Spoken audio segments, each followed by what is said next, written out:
Today we're going to talk about the robot vacuum cleaner that I have from Ecovacs. Looks like this. Is Deebot. I don't think it matters which model it is. It gets stuck on my hard carpet. It gets stuck on my carpets sometimes.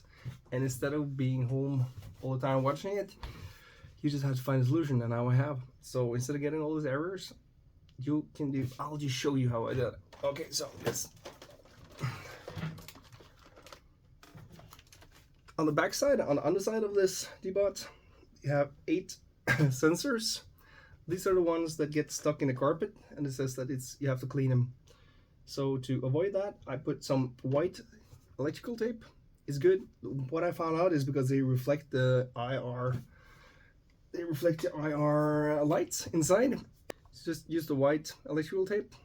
It's the best I found so far. So it runs smoothly. I don't have to be home watching it all the time to see that it doesn't get an error and stop halfway through the compartment. So if you got another problem or if you got another solution, please just put it in the comments and I'll be happy to read it. Hope you have an awesome day.